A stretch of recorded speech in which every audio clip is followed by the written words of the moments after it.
meus queridos irmãos, minhas irmãs. É com muita satisfação que eu cumprimento a todos através de mais essa oportunidade de podermos juntos abrirmos a palavra de Deus e estudar.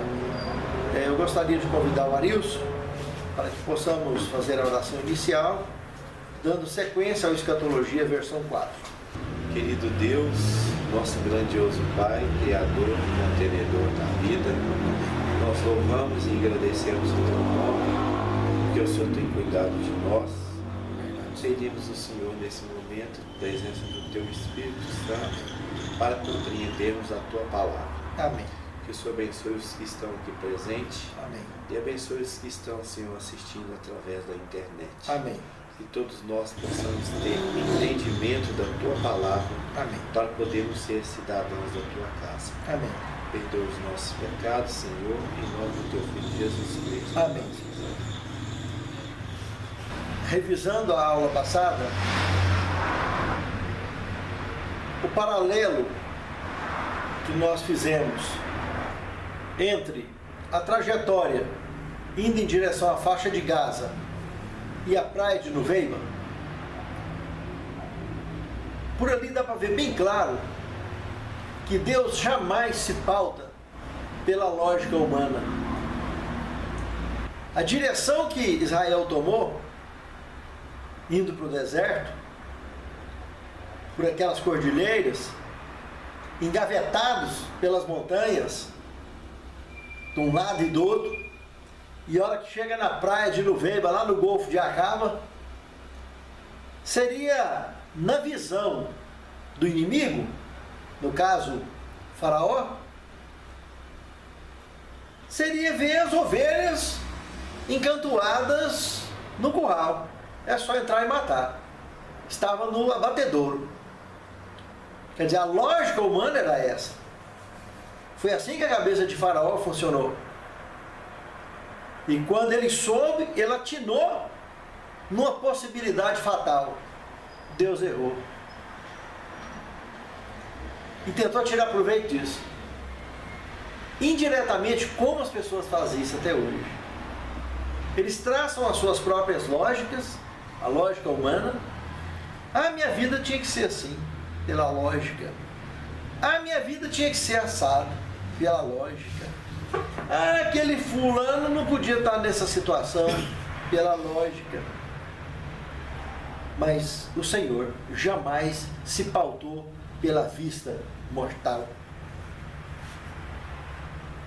E ai daquele que tentar tirar proveito dessa fatalidade de pensar sequer que Deus está enganado, ou que Deus se engana. Viu o preço que o Egito pagou? Mais de 20 mil homens, segundo estudiosos, morreu naquele dia, junto com Totimósio III. Mais de 20 mil homens. Foi uma perda trágica. Foi a falência do maior reino que governou até ali sobre a face da terra. Muito sério esse assunto, meus amigos. Pense nisso, que a lógica divina jamais se pauta pela lógica humana. Algumas curiosidades nós vimos naquela aula passada. A manifestação da nuvem, que é indiscutivelmente, incontestavelmente, uma manifestação ufológica. Porque ali estava o Senhor dentro, sendo transportado dentro daquela nuvem. Então é um sistema de transporte. Aquela nuvem, ela, nós vamos ver aqui no estudo de hoje, alimentaria o povo com maná.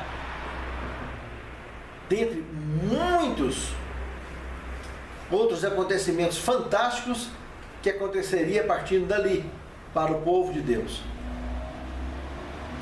Boa noite. Lá na travessia também, analisamos na aula passada, se vocês se lembram,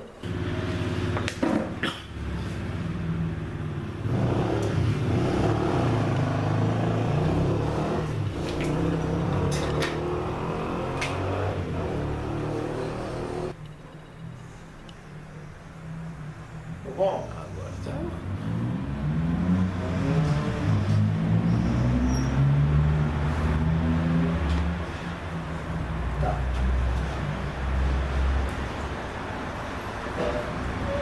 aqui são as montanhas e aqui é o canal que eles chegaram. Aqui é a praia de Nuveiba.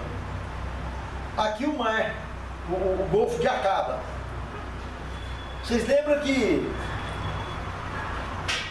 o que aconteceu aqui nessa travessia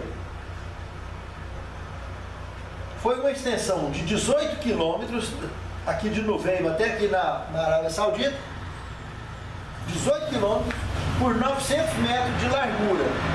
A altura de cada paredão que formou aqui era uma média de 110 metros cada lado, a altura dos paredão de água. Mas a curiosidade maior nisso aqui tudo é que do lado de cá, que vai para o lado do alto mar, que tinha que ser o lado mais profundo, aqui próximo dessa estrada feita sem obstáculo nenhum, que está lá até hoje, tem 900 metros de profundidade. O lado de cá, que está justamente para o lado das montanhas, que tinha que ser o mais raso, ultrapassa 1.700 metros de profundidade. Vai. Olha que curiosidade. É mais uma reflexão para trabalharmos a ufologia bíblica. Lá na aula 10, quando falou de vários tipos de transporte que a Bíblia apresenta, um deles que trabalha na água, qual que é? Vocês lembram? Leviatã. Muito bem, Alex. Boa noite, seu moço. Boa noite, tá bom? Tudo bem. Então, o Leviatã. Seria bastante curioso observar isso aqui. Não seria estranho de forma alguma imaginar o posicionamento ou participação desses personagens aqui nessa construção. Porque é muito curioso que, pela lógica, aqui deveria estar o lugar mais fundo e não de lá. Porque aqui já está ficando raso. Por que esse buracão aqui? Então, certamente, imagino ali um Leviatã de cá e outro de cá. O trabalho feito aqui, parecendo que passou um rolo compressor aqui em cima, que não tinha buraco, não tinha nada. Ficou uma pista lisa, uma ponte submersa, que liga de Nuveiba à Arábia Saudita. Então fica só a curiosidade. Que pelo sonar, pelo desenho feito em cima do sonar, lá na região até hoje, está desse jeito aqui ainda. Tá? Então é muito interessante isso aqui, essa passagem aqui para lá. 18? Oi? Os 18 quilômetros da ponte? É. Tudo lisinha? É, lisinha. Impressionante. É, lisinha. E aqui que é o lugar que deveria estar ser mais raso, porque está próximo das montanhas aqui. Aqui é mais frio. E aqui que é o lugar que deveria estar em direção em direção ao alto mar, o Oceano Índico, para cá, Também é 900 metros só. Quer dizer, esses paredões, a mesma coisa do maná que aquela nuvem colocava para tratar daquela população toda. Estava lá dentro, e saía da nuvem. Que padaria. É, parecendo uma padaria. Imensa. Imensa, para tratar desse tanto de gente todo dia de manhã. Era quantas pessoas mesmo? 1 milhão? Não, que atravessou ali na travessia, estava próximo de 1.600.000, 1.800.000 pessoas. Vixe. E em pouco tempo, o número deles já chegou a 2.400.000. Quando eles entraram na Terra Prometida, eles já tinham uma população de 2.400.000 pessoas. Na aula de hoje, nós vamos trabalhar com o desfecho do Êxodo, o período de Juízes e a monarquia de Israel, para saber a que chegou tudo isso. E logo em seguida, na aula seguinte, já estaremos mergulhando em detalhes do santuário hebreu para entendermos algumas profecias da Bíblia Sagrada relativas ao santuário celestial, extremamente conectados com os nossos dias. Mas precisaremos, daqui para lá, estar acompanhando passo a passo e compreender todas essas evidências apresentadas na Bíblia Sagrada. Eu gostaria que vocês abrissem as Bíblias em Êxodo, capítulo 3. Vocês vão observar no verso 11 e o verso 12, que quando Deus encontrou com Moisés lá na sarça ardente, antes dele sair para libertar o povo, Êxodo 3, verso 11. 11 e 12. Quando Deus falou que era para ele lá fazer isso, ele virou para Deus e falou assim: quem sou eu, Senhor, para chegar lá em Faraó e falar isso? Aí Deus, aí nesse contexto, fala para ele, dá um sinal para ele, fala: olha, eu vou deixar um sinal para você se apresentar para o povo, e vai ficar claro isso que eu estou falando, que eu vou estar com vocês. Aqui nesse lugar que você está, aonde que Moisés estava? No deserto. No Monte Sinai, Monte Horebe, na sarça ardente, Midian, região de Midian. Então, isso estabelece a ideia definitiva de que os mapas bíblicos, auxiliares das Bíblias, que mostram o deserto do Sinai na jurisdição egípcia antiga, está errado. O Monte Sinai que está ali, que nós vimos na aula passada, que muitos acreditam, desenvolveu muito turismo para lá, está errado. Automaticamente, isso projeta a ideia antiga também de que eles teriam atravessado o Golfo de Suez, que seria bem mais perto lá de onde estavam os hebreus. Mas eles desceram para o Golfo de Acaba, e no Golfo de Acaba que eles atravessaram. Porque quando eles saíram do outro lado, eles saíram direto da região já de Midian.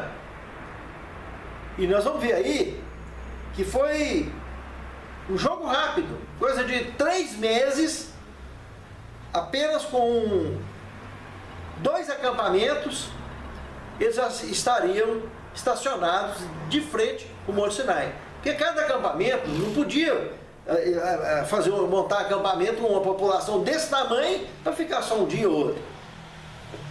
Ficava ali pelo menos um mês, no mínimo, cada estacionada daquela.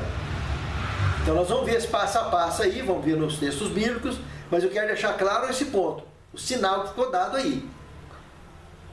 E aqui, nesse lugar, isso que eu quero que fique claro, é que você vai vir, Moisés, com esse povo, para me adorar aqui nesse lugar. Ali seria o ponto de partida da organização definitiva, entre aspas, de Israel para o encontro com Deus. E quem sabe, se eles tivessem tido juízo, o encontro com o Messias e o estabelecimento do reino de Deus aqui na terra. Mas nós sabemos que nada disso aconteceu. Parcialmente aconteceu. E no sufoco.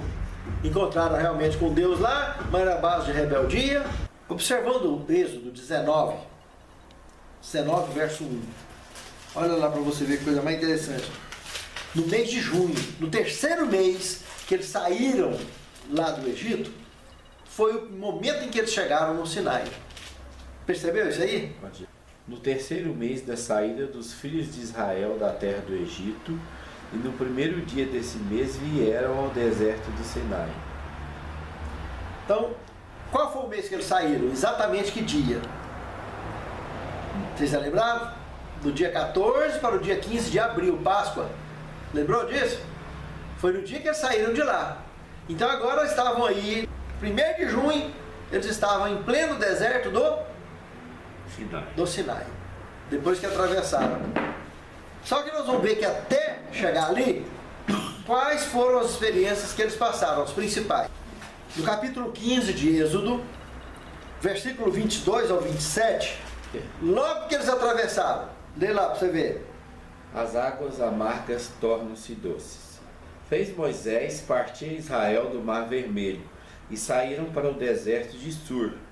Caminharam 3 dias no deserto e acharam água. 3 dias, observa aqui, se eles saíram então do dia 14 para 15, ou seja, praticamente dia 15, já era depois do pôr do sol, então 3 dias depois, 16, 17, 18. Então no dia 18 de abril eles já estavam de lá do Mar Vermelho, passando por essa região conhecida por Mara, que tinha águas amargas e que Deus sarou essas águas. Vê lá para você ver, que coisa interessante. Afinal chegaram a Mara. Todavia não puderam beber as águas de Mara, porque eram amargas, por isso chamou-lhe Mara. E o povo murmurou contra Moisés, dizendo: que havemos de beber? Então Moisés chamou ao Senhor, clamou ao Senhor, e o Senhor lhe mostrou uma árvore, lançou a Moisés nas águas, e as águas se tornaram doces. Deu-lhe ali estatutos e uma ordenação, e ali os provou. Olha no verso 25 ao 26. E disse: se ouvires atento à voz do Senhor teu Deus, e fizeres o que é reto diante de seus olhos, e deres ouvido aos seus mandamentos, e guardares todos os seus estatutos, nenhuma enfermidade virá sobre ti, das que enviei sobre os egípcios, pois eu sou o Senhor que te sara. Então chegaram a Elim, onde se havia 12 fontes de águas, e 70 palmeiras, e se acamparam junto às águas. Muita coincidência, né? 12 fontes de água, e tinha quantas tribos, Israel? 12 tribos. Praticamente ficou uma fonte para cada tribo. E tinha 70 palmeiras. Coisa linda, né? Lugar bonito. Logo depois de Mara, onde eles estacionaram, passaram por essas experiências maravilhosas. Referente aqui à árvore que foi lançada na água, ela tinha em si alguma coisa? Ou foi... Olha, Deus como Criador conhece a combinação perfeita de tudo o que restou de bom nesse velho mundo. Então ele apontou para Moisés: olha lá, Moisés, aquela árvore lá, você está vendo? Pega aquela árvore lá, corta ela e joga lá dentro. Os remédios, nossa, a maioria, e os melhores, ainda são esses nativos, né? Tem árvore no mato que chove. Árvore? Chove. Você já viu? Árvore que chove? Chove. Não. Lá em Corumbá de Goiás tem uma árvore lá que chove. O tempo todo debaixo dela é molhado. O tempo todo. Nunca ouvi nem falar. Então umas espumas assim na frente dela, assim, a cara direto, molhado. Curioso, eu nunca ouvi falar. Muito bem. Êxodo, capítulo 16, o verso 7 ao verso 9. Olha a curiosidade que tem aí. Sobre o maná e sobre as codornizes. E pela manhã vereis a glória do Senhor, porquanto ouviu as vossas murmurações. Pois quem somos nós para que murmureis contra nós? Arão e Moisés falando isso. Quem somos nós para vocês ficarem murmurando contra nós? Prosseguiu Moisés: será isso? Quando o Senhor à tarde vos der carne para comer, e pela manhã pão que vos farte, porquanto o Senhor ouviu as vossas murmurações, com que vos queixais contra ele. Pois quem somos nós? As vossas murmurações não são contra nós, mas contra o Senhor. Olha, aí no livro de Êxodo não consta um detalhe muito severo que aconteceu por causa dessa murmuração. Mas lá em Números, no capítulo 11, do verso 31 ao 35, confere lá para vocês verem. Aí consta um relato extremamente severo por causa da murmuração que aconteceu lá no deserto nessa ocasião. Então soprou um vento do Senhor e trouxe codornizes do mar e os espalhou pelo arraial quase caminho de um dia ao seu redor, cerca de 2 côvados sobre a terra. Levantou-se todo o povo aquele dia e noite e o outro dia e recolheu as codornizes. O que menos colheu teve 12 homens e as estenderam para si ao redor do arraial. Estava ainda a carne entre seus dentes, antes que fosse mastigada, quando se acendeu a ira do Senhor contra o povo, e feriu com pragas muito grandes, pelo que o nome daquele lugar se chamou Quibrote Atavá, porquanto ali enterraram o povo que teve o deserto nas comidas dos egípcios, teve o desejo das comidas dos egípcios. De Quibrote Atavá. Partiu o povo para Ariote, Azerote e ali ficou. Olha que coisa mais curiosa. Alimentação de novo. Lá no Gênesis, lá no cativeiro, a vida de Abraão, quando ele teve crise por causa de alimentação, saiu de Betel, desceu para o Egito, depois o filho dele, Isaac, a mesma coisa, passou aperto também, e saiu.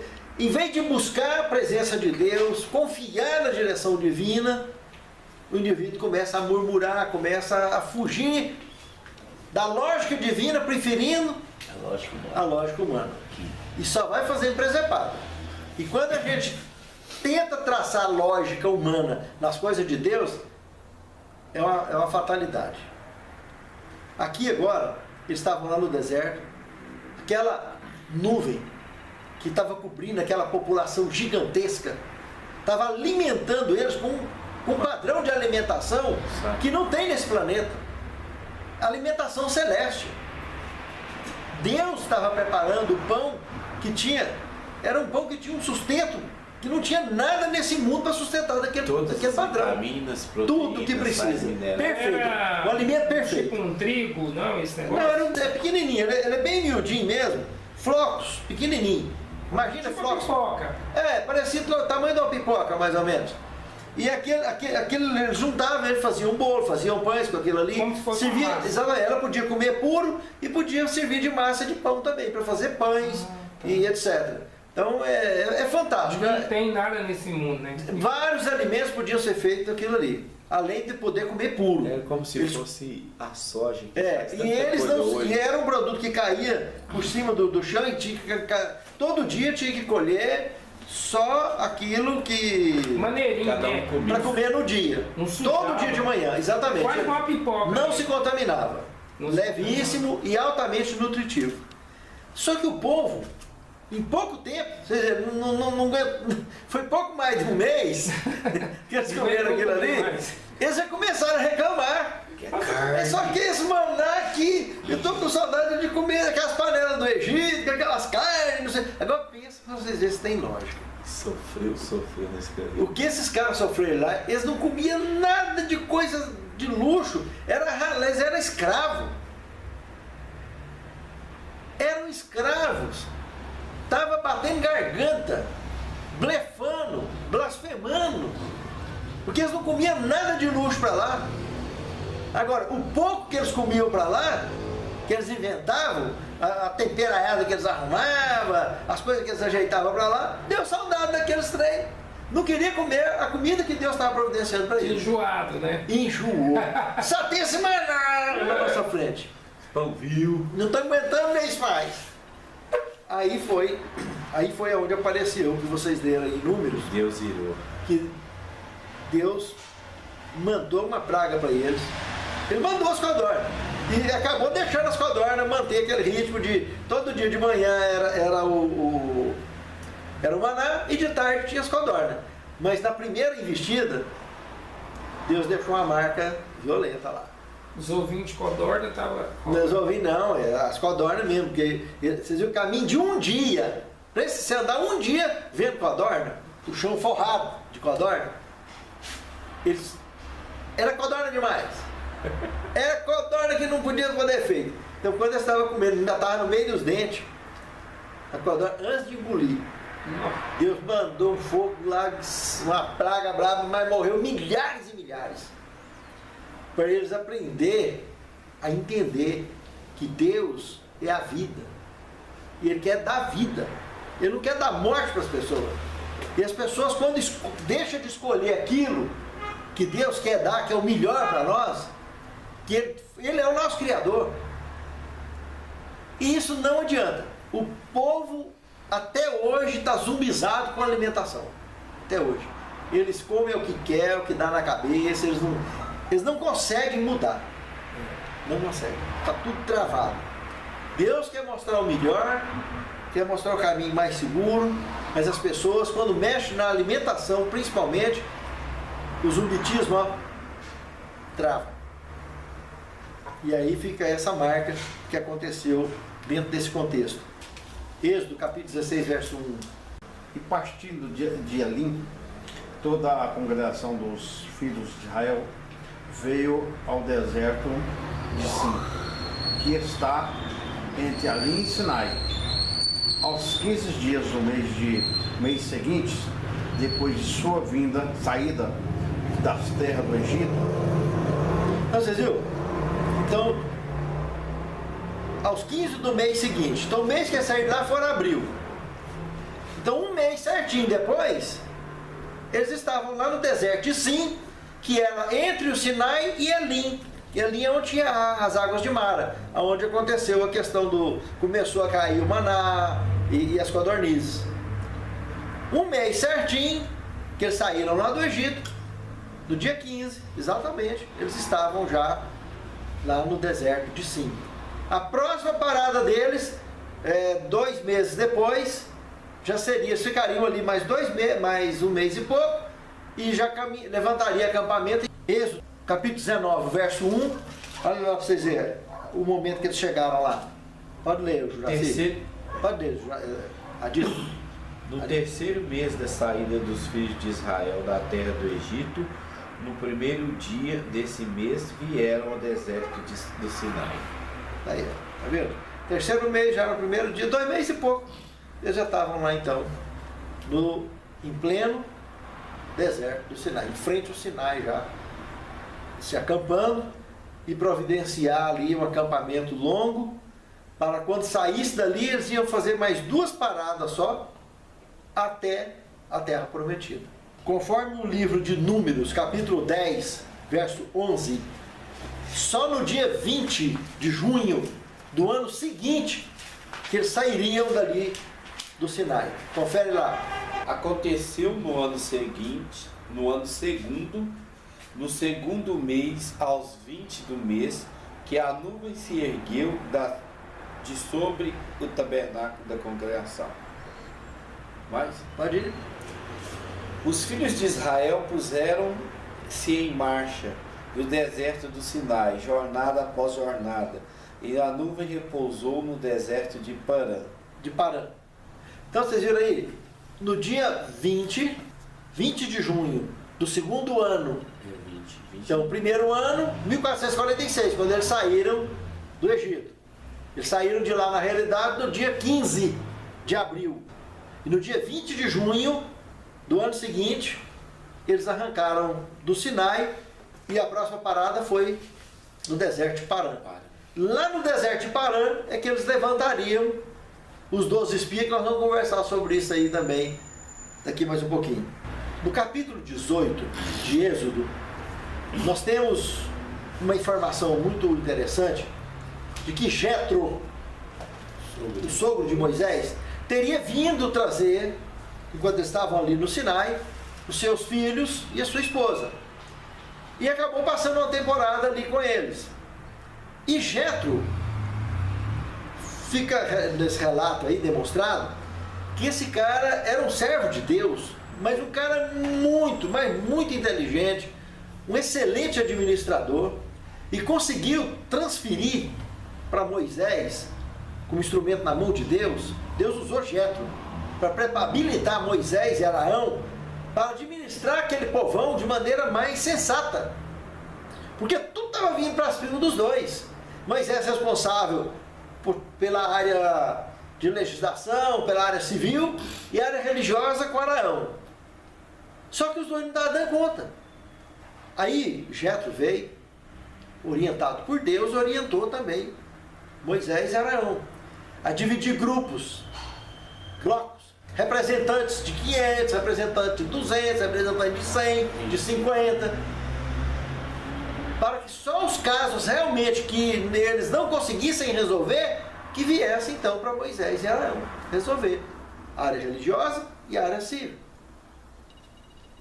Mas veja que coisa mais interessante, né?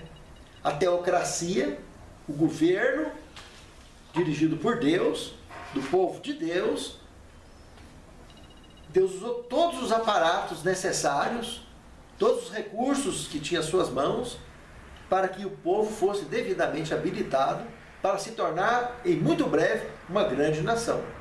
Mas, infelizmente, o povo não preferiu ser dirigido por Deus. Eles acabaram optando mais tarde em ser dirigido por mortais. Eles não queriam, eles negaram a direção divina. E isso, infelizmente, continua até hoje. Muitas pessoas querem ser mandadas, querem ser guiadas por mortais. Vida de gado. Vida de gado. Água, pasto e sal, tá bom. Água, pasto e sal. Enquanto que Deus, conhecereis a verdade, E a verdade nos libertará. Enquanto a gente não vive a verdade, a gente não está liberto. Tem pessoas que estão dentro da igreja, tá com a verdade na mão, mas não conseguem viver a verdade. E elas continuam amarradas. Só que Deus assumiu o comando para dar um teor diferente. Mas esses reis... Dá um perfil diferenciado na administração para o seu povo. Ninguém no mundo seria administrado daquela forma. Porque Deus, ele traçou um monte de... Em cima do Sinai, ele traçou regras, planos, leis, tanto sanitário, cíveis, criminais, tudo, com códigos penais distintos, coisa direta. Então o processo... E Rafael de Alquim. Hã? Tá forte, né? Mas os reinados foi traçado por Deus, esses reinados que existiam na época, que lá já existia rei, Meu né? irmão, o que Deus fala na Bíblia é que todos os governos ele coloca. Agora, se o cara vai assumir ou não, se vai aceitar que é ele que colocou ou não, isso aqui é outro problema. Aí vem os problemas que tem na humanidade hoje. Então Deus coloca os presidentes, coloca os reis, coloca tudo. Dá oportunidade para que eles alcancem o povo e Deus possa abençoar o povo. Agora, e faça no modelo que eu te mostrei no monte, Moisés, certinho. Então foi mostrado um modelo para ele. E o modelo que foi apresentado para Moisés foi o que tinha lá no céu, o que tem até hoje. Era para fazer daquele jeito aqui. Então as medidas, as alturas, tudo certinho. Aquele santuário, que é composto de lugar santo e santíssimo, era para ser feito igual. Os acréscimos que Deus mandou colocar aqui, que foi o pátio do santuário, nós estaremos estudando isso na aula que vem.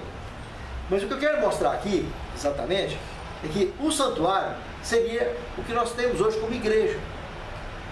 Deus queria criar um ambiente que ele pudesse habitar conosco, conviver conosco. E ele chamou isso de santuário. Só que nesse santuário que foi colocado lá, foi traçado uma série de orientações aonde o povo saberia, conheceria os limites entre humano e divino. Até onde o humano poderia ir, até onde ele teria que deixar por conta de Deus.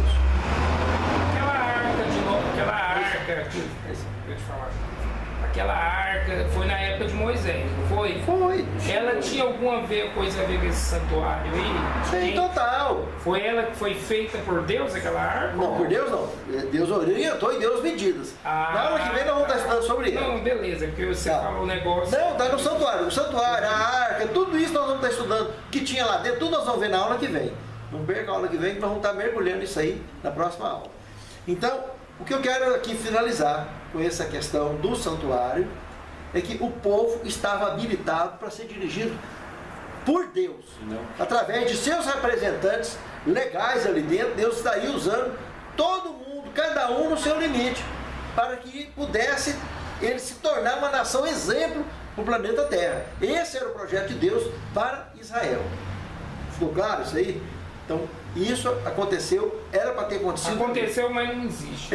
O projeto existiu, mas eles frustraram os planos de Deus. A questão é que Deus respeita o livre-arbítrio. E Exatamente. eles não quiseram e Deus, então tá bom. Se vira. Se vira. Tudo que a gente Aí planta- Nós estamos colhendo bagaceira.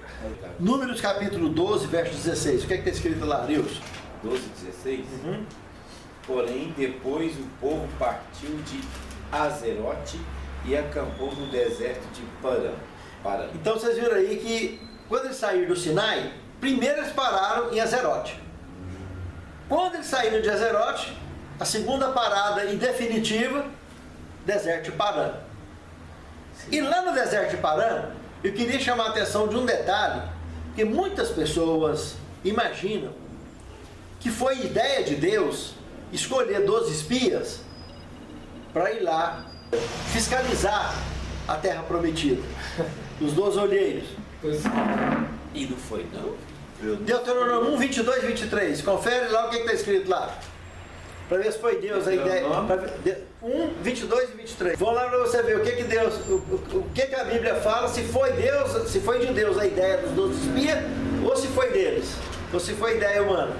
22, 23. 1, 22 e 23. Certeza que Então é todos humana. vós vos chegastes a mim e disseste: mandemos homens adiante de nós, para que os espiem a terra e nos digam por que caminho devemos subir a cidade e devemos ir. Isso me pareceu bem, de maneira que tomei dentre vós 12 homens de cada tribo, um homem. A ideia foi de quem? Deus. Muitas pessoas pensam que foi de Deus. Deus concordou. Deus concordou com a ideia deles. Porque o projeto de Deus era chegar e Entrar. e acabou. O que aconteceu 40 anos depois era para ter acontecido ali no ano seguinte, da viagem deles. Vocês viram aí, ó. 1 ano e pouquinho já estava lá na cara da cidade prometida. E quando chegou lá, deu um amarelão. Geral. Aí eles já estavam achando que estava muito doutor, muito entendido, muito habilidoso, mas a palavrinha pequenininha já estava falindo. Palavra fé. Já estava em baixa.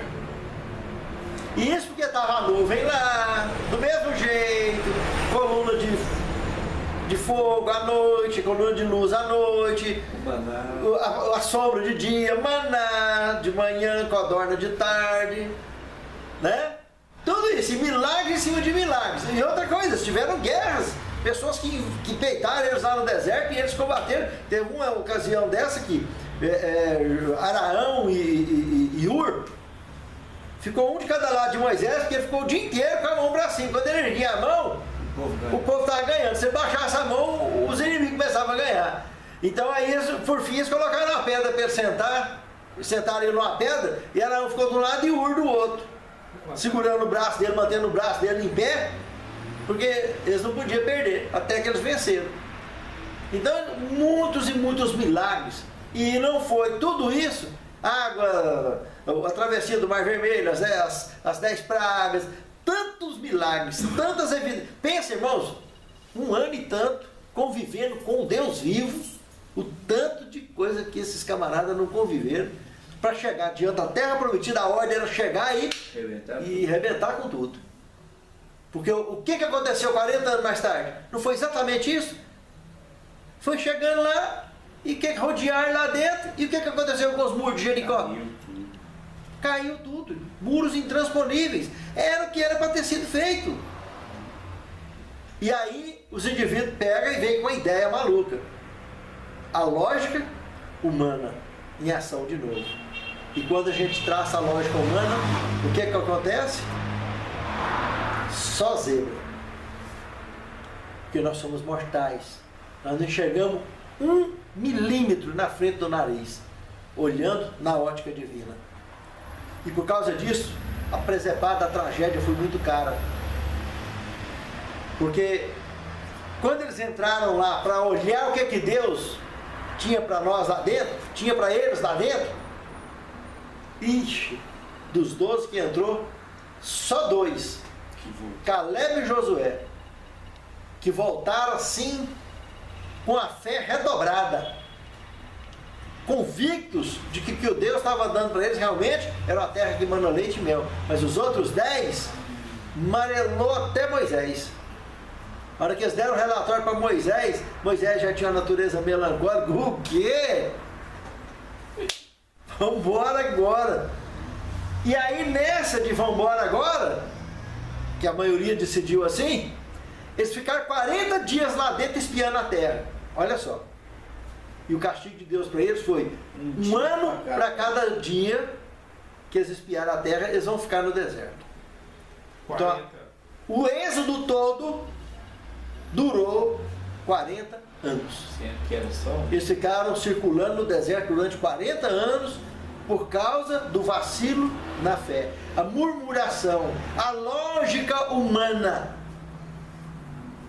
Eles não queriam, no fundo, deixar Deus governar a vida deles, muito menos a nação deles, que estava em franca evidência de crescimento.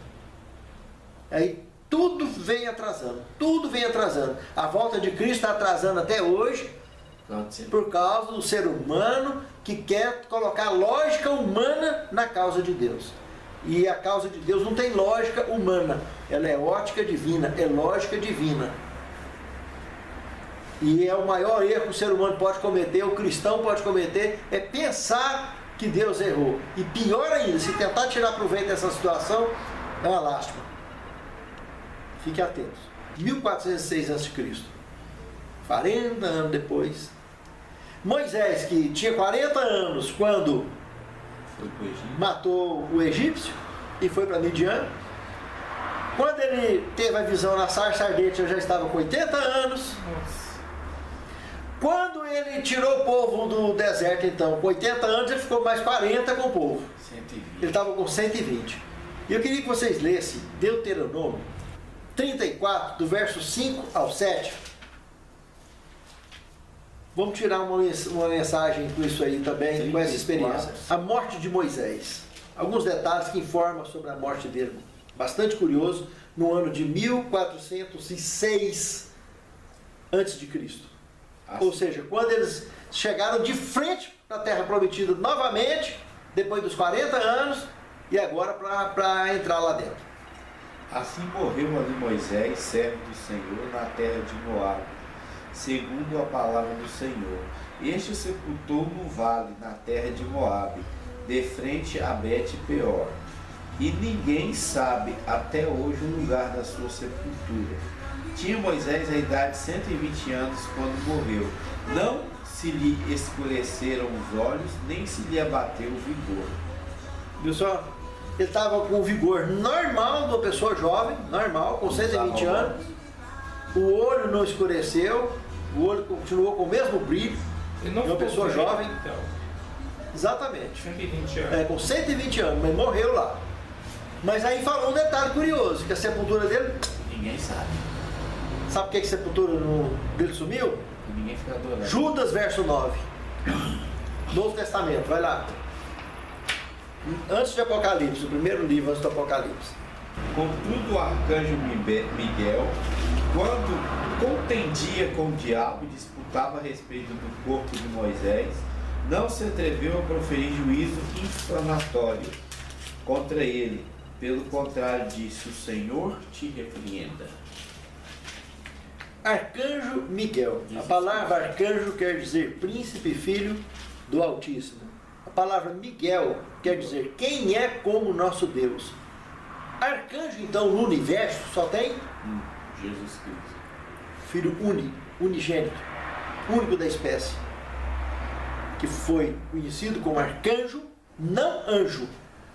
Arcanjo Miguel aí não é anjo. Arcanjo Miguel. Esse indivíduo é nada mais, nada menos do que Jesus na época do Antigo Testamento.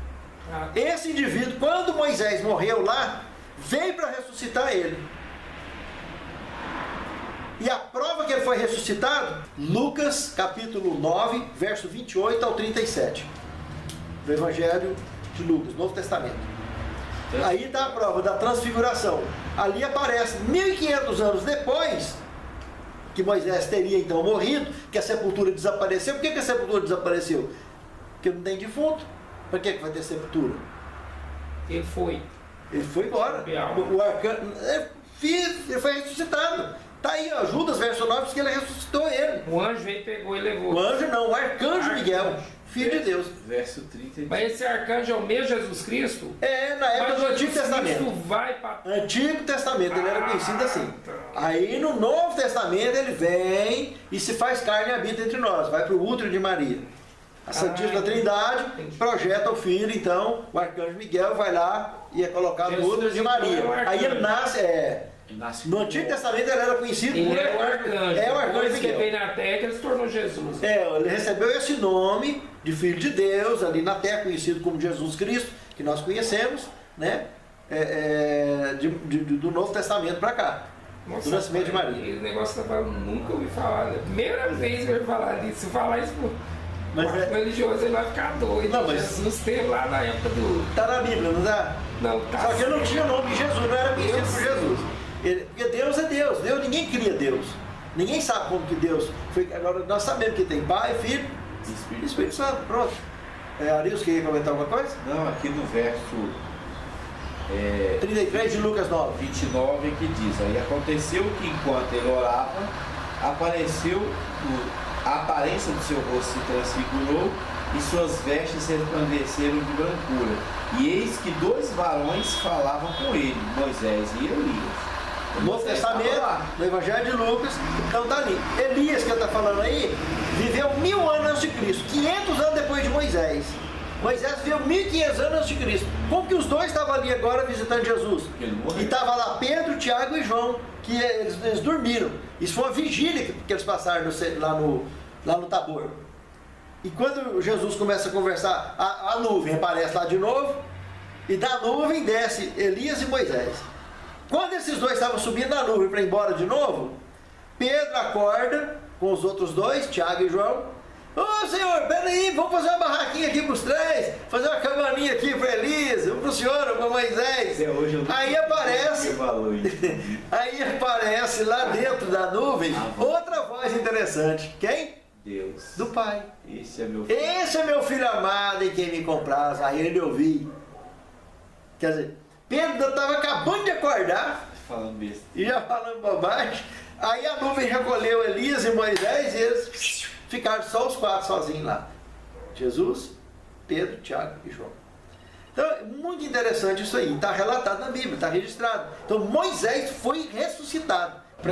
Se eles se tornarem imortal, eles vivem até hoje no outro lugar. Eles foram... lugar aqui, né? Elias e Moisés, eles voltaram a fazer parte da raça pura. Original, aquela antes de Adão pecar. Todos nós vamos fazer parte dessa raça pura um dia. Essa é a promessa, é a maior promessa da Bíblia. Que isso que é corruptível vai se revestir da incorruptibilidade. É por isso que nós estamos estudando a palavra de Deus. É para aprender a conviver com um tipo de vida coerente que a palavra ensina, para que possamos fazer parte, voltar a fazer parte da raça pura. Deixar de fazer parte da raça caída. Deixar de fazer parte da raça caída. Nós precisamos deixar. Só que para deixar de fazer parte da raça caída, precisamos fazer parte primeiro da raça eleita. A raça eleita é quem? É aqueles que obedecem a palavra, que estudam a palavra e buscam viver a palavra, e ensinar a palavra. Aí eu estou fazendo parte da raça eleita. O que é a raça eleita? É aquela que está aguardando o cumprimento da promessa, a voltar a fazer parte da raça pura. Raça pura, definitiva. Que é o que aconteceu com Elias, com Moisés. Tá? Muito bem, fazendo agora uma síntese rápida da vida de Israel, dali para frente. Com a morte de Moisés, logo em seguida eles entraram na Terra Prometida e começou um período de 1405 a.C. em diante, conhecido por período de juízes. Reinou Abraão, Isaac e Jacó. E agora eles estavam lá de novo. Depois de praticamente 500 anos que foi dado a Abraão, eles estavam ali tomando de volta aquilo que foi entregue a Abraão. E por causa da apostasia deles mesmo, eles tenham perdido. Agora, estava ali para resgatar. Só que muitos povos já tinham tomado conta, tinham tomado posse dessas áreas. E agora eles estavam com a pedreira, e esses juízes eram líderes que durante esses 380 anos foram levantados no meio do povo de Deus, para levar eles à total conquista da Terra Prometida. Em 1026 a.C., eles fizeram igualzinho tinha feito lá no deserto com o maná, enjoou desse negócio de juiz. Manda um reizinho para nós. Saúde. Vamos colocar um rei. Negócio de juiz, hein? Não estamos gostando desse negócio, não. Deus ficou muito chateado, porque Deus... Ele que estava dirigindo o povo, através desses juízes. Pensa o Sansão, por exemplo. Um projeto aqui bacana. O cara colocou uma porta de... pesava nada para pesar pouco, quase 1 tonelada nas costas. Um ser humano normal. Uma porta de 600, 800 quilos. Colocar nas costas, sair carregando no meio do passo assim e jogar fora. Meteu a mão na porta, arrancou a porta da cidade, entrou da cidade e jogou fora. Um camarada que meteu a mão nas colunas do templo lá, derrubou o templo em cima do povo, tudo, matou 3 mil pessoas, mais de 3 mil pessoas num dia só. Da raposa, sacou fogo. Um indivíduo que com a queixada de jumento matou 1.000 e tantos homens. Então, é uma coisa tão fantástica, tão maravilhosa a maneira com que Deus se manifestou nesses juízes. Tem tanta experiência lindíssima na experiência do livro dos juízes. Se vocês lerem depois, vocês vão ver coisa mais interessante. Mas no ano 1026 eles quiseram um rei. Aí Deus escolheu o melhor que podia ter. Triste porque mostrou para eles os prejuízos que eles teriam de ter uma monarquia em vez do próprio Deus. Que até ali então foi um governo dirigido por Deus. Dali para frente Deus não ia mais dirigir direto o povo, ia dirigir indireto. Aí já vinha tal de rei com interesses pessoais, etc, um monte de problema. E dá no que deu até hoje, né? 1010 aparece então Davi. Segundo Samuel capítulo 5, verso 4, diz que ele tinha 30 anos de idade quando assumiu o governo no lugar de Saul. E porque Saul e os seus filhos morreram em batalha. Não tinha, e Davi foi ungido antes de Saul morrer. Pela apostasia de Saul, esse rei que levou Israel à apostasia, por causa da apostasia dele, Deus ungiu Davi, e logo que ele morreu com seus filhos, Davi então assumiu definitivamente o governo. Davi, por sua vez, foi um grande líder, mas infelizmente, por ser muito sanguinário, ele quis até construir, desenvolver um projeto para construir um templo ao Senhor, definitivo, e não ficar adorando em tenda, como até ali eles ainda estavam adorando em tenda, mas Deus não deixou ele construir.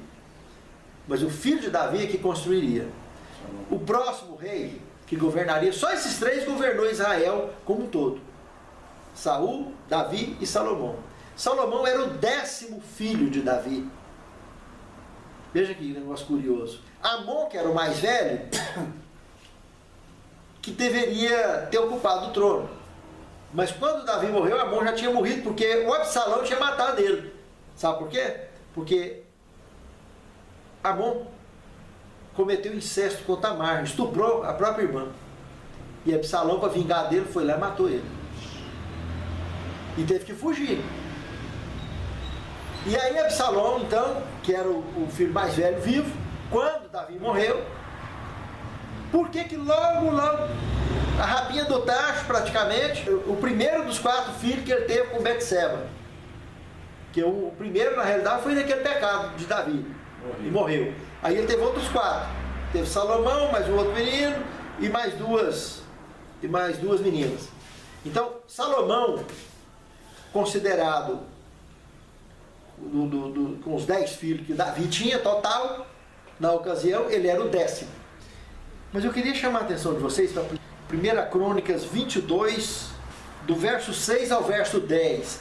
Vocês vão prestar atenção no verso 9, a profecia que tinha com relação a Salomão. Por que logo essa rapinha do tacho foi assumida? Lê do verso 6 ao 10, mas no verso 9 está marcada a profecia com relação a Salomão. Então chamou a Salomão, seu filho, e lhe ordenou que edificasse a casa do Senhor, Deus de Israel. Disse Davi a Salomão: Filho meu, tive intenção de edificar uma casa ao nome do Senhor, meu Deus. Porém a mim me veio a palavra do Senhor, dizendo: Tu derramaste sangue em abundância e fizeste grandes guerras. Não edificarás a casa do Senhor, a casa ao meu nome, porquanto meu sangue, muito sangue tem derramado na minha presença. Eis que te nascerá um filho que será homem sereno, porque lhe darei descanso de todos os seus inimigos em redor. Portanto, Salomão será o seu nome. Paz e tranquilidade darei. Viu a profecia? Como é que vai ser o nome desse filho? Salomão. Salomão. Então Davi estava esperando nascer esse indivíduo. E quando nascesse, eu não teria dúvida, porque ele conheceria, pelo perfil do crescimento dele, que ele teria um temperamento sereno, diferente dos outros. Porque Davi, infelizmente, ele colheu dentro de casa, ele foi um cara promíscuo demais, violento demais, e era amigo de Deus. Ele tinha facilidade em arrepender do que fazia de errado, e se apegava com Deus com facilidade. Mas só que era um cara realmente violento. Teve muito problema. E Davi, quando recebeu essa orientação, que ele fez o projeto para construir o santuário, mas não foi permitida a construção pela mão dele.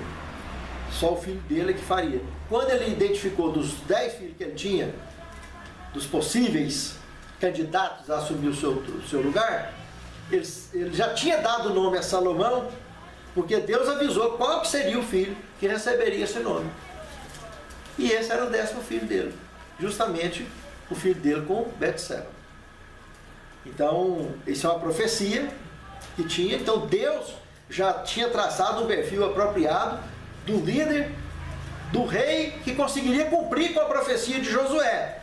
Em 1003, no governo de Davi, no ano de 1003, ele transferiu a sede do governo para Jerusalém. E ficou estabelecido em Jerusalém o governo de Israel dali para frente, de 1003 para frente. Em 970 a.C., morreu Davi, Salomão assumiu. Josué 1, de 1 a 4, a profecia, que diria dos limites geográficos em que se alcançaria as conquistas de Israel. Essa conquista que Josué não conseguiu, que os juízes não conseguiu, Salomão conseguiu no seu 4º ano de governo. Em 966, ou seja, 4 anos que ele tinha assumido o trono, ele conseguiu atingir o apogeu dos limites profetizados por Josué, como comentamos no texto anterior. Quando foi no ano de 963 a.C., ele, Salomão, construiu o santuário, o primeiro templo. E aí vem uma curiosidade interessante. Irã Abif, que era o rei da Síria, país vizinho da Palestina, que era amigo de Salomão, mandou de presente para Salomão um parceiro dele que era judeu que vivia lá, que também chamava Irã Abif. Esse cara era o maior arquiteto e construtor de templos daquela época. Era uma referência no planeta. E esse indivíduo tinha um defeitinho sério. Ele era envolvido com religiões de mistério, identificadas já naquela época como conhecida maçonaria. E ele veio para dentro da construção do templo e conseguiu contaminar boa parte do povo de Deus naquela época, de alguns líderes, com essa encrenca. E que foi alastrando, e mais tarde trouxeram sérios problemas que futuramente nós estudaremos em mais detalhes o envolvimento desse movimento estranho na relação com o mundo cristão. Em 930, então, morre Salomão, o reino é dividido. Jeroboão ocupou as 10 tribos do norte, com a capital em Samaria. E Roboão, as 2 tribos do sul que sobrou, Benjamim e Judá, com a capital em Jerusalém, reino dividido. E aí começou um processo de inimizade entre samaritanos e judeus. Reino de Israel, samaritanos. Capital, Samaria. Reino do sul, lá Reino do Norte, aqui Reino do Sul. Reino do Sul, capital Jerusalém, judeus, inimigos. O resto da história, até nos dias de Cristo, desenvolveu essa inimizade lamentável entre os irmãos, ali no reinado. E os seus reinos também não foram diferentes. Só que, nessa monarquia, para finalizar, de 722 a 705, a Assíria, no comando de Sargão II, invadiu Samaria e dizimou com Samaria. Quer dizer que não chegou nem a 200 anos, menos de 200 anos, o reino de Samaria, o reino do sul, pouco mais de, beira de 300 anos também, 20 reis em cada um, acabou a monarquia de Israel. Os do sul, Babilônia, vocês lembram da história? Que invadiu, carregou, transportou para lá. Para não falar que não foi 21, Jeoaquim, filho de Joaquim, Joaquim foi morto, e o irmão dele, Zedequias, foi colocado como vassalo de Nabucodonosor, lá em Jerusalém, quando foi levando o povo embora. E Zedequias, quando foi destruir Jerusalém, Zedequias foi levado preso, vazado os olhos, e os filhos dele foram mortos na frente dele. Dali para frente, a história de Israel, a monarquia de Israel, virou um caos. Porque quando Babilônia caiu, a Medo-Pérsia assumiu. Depois veio a Grécia.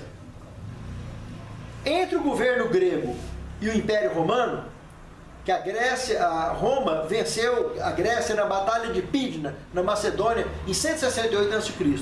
Por essa ocasião é que começou a surgir alguns governos rebeldes, uma tentativa de domínio político de Israel novamente, incentivados até pelo próprio Império Romano. Aí esses blocos que surgiram desencadeou em 166 a.C., 2 anos depois da Batalha de Pydna, um tal de Matatias, que era um sacerdote. Um detalhe que eu quero comentar é que desde a queda do Reino do Norte, de Samaria, começaram a deixar aquelas orientações de selecionar sacerdotes levitas e começaram a trabalhar eleições para levantar sacerdotes, entendeu? Então já não era mais os levitas sacerdotes, e começou um processo de eleição. E aí, depois da batalha de Pydna, na Macedônia, os governos também começaram a desenvolver esse mesmo processo. Aí veio esse Matatias, que teve alguns filhos, dentre eles Judas Macabeu, Jonatas, Simão. Todos eles tiveram líderes que governaram, e dentre eles teve alguns que até se auto-intitulou governador e sacerdote ao mesmo tempo. E dentro desse período, que foi naquele período já quase chegando aí a 100, 200 anos antes da era cristã, que começou a desenvolver seitas religiosas também no meio de Israel. Os fariseus, saduceus, essênios e os zelotes. Os fariseus gostavam do povão, o povão era chegado deles e tal, já era contra, eles já eram muito fechados contra os governos de Roma e qualquer um que não tivesse uma linhagem direta com a tribo de Davi. Os saduceus, aí os fariseus desenvolveram a Torá oral. Além da Torá escrita, que eles cuidavam, eles desenvolveram a Torá oral. Eles chegavam a fazer uns papirozinhos de enfeite e punham no turbante, assim, para mostrar que eles eram entendidos da lei mesmo. Esse aqui é absurdo. Já os saduceus detestavam a Torá oral, não aceitava, mas eram extremamente zelosos com a Torá escrita. Só que eles cometeram um monte de equívocos doutrinários, do ponto de vista bíblico e teológico, e ensinavam para o povo, os saduceus. Os saduceus, por sua vez, ocupavam a maior parte das cadeiras do Sinédrio. O Sinédrio já aconteceu bem antes da era cristã, quase 200 anos antes, já vinha desenvolvendo esse processo de Sinédrio. Os saduceus eram aristocratas, totalmente aristocratas. Os essênios, tipo eremita, ficavam nos desertos, não é santo demais para misturar com o povo, não. Mas foi esses essênios que conseguiram preservar boa parte das escrituras, que depois, mais tarde, foi descoberto lá nos manuscritos Mar Morto, depois da Segunda Guerra, em Ramandi, no Egito. Então, a maioria foi escritos deixados por eles. Muito apócrifo também, mas muita coisa bacana, realmente original, foi encontrado lá. E os zelotes já eram os Bin Ladens daquela época. Eram terroristas. Eles eram fariseus zelosos, que eles investiam, se cismassem com o governo, com o império, punha arma escondida do povo e tal, ia lá para fazer a carnificina. Encarava qualquer tipo de encrenca, já naquele tempo. Inclusive Simão aparece na Bíblia Sagrada, num dos 12 apóstolos, não é o Simão Pedro, o Simão Céfalo. Malaquias e Mateus, e essa história, nós vamos dar uma sintetizada na aula que vem, que dentro desse período começou a surgir, próximo já do ano 0, a dinastia herodiana, que teria 10 Herodes. Quem eram esses Herodes? O que aconteceu? Conviveu com Jesus, nós estaremos definindo melhor isso. Vamos encerrar a aula de hoje, vamos ficar de pé. Santo Deus, muito obrigado pela orientação que nos deste acerca da tua palavra, acerca da história do teu povo, que é a nossa história. Santifica-nos, Senhor, na tua palavra, porque a tua palavra é verdade. Que cada lar aqui representado e a todos que estão assistindo essa matéria possam ser contados naquele grande dia como membros do teu povo, dos teus escolhidos. É o que te suplicamos, agradecidos em nome de Jesus. Amém.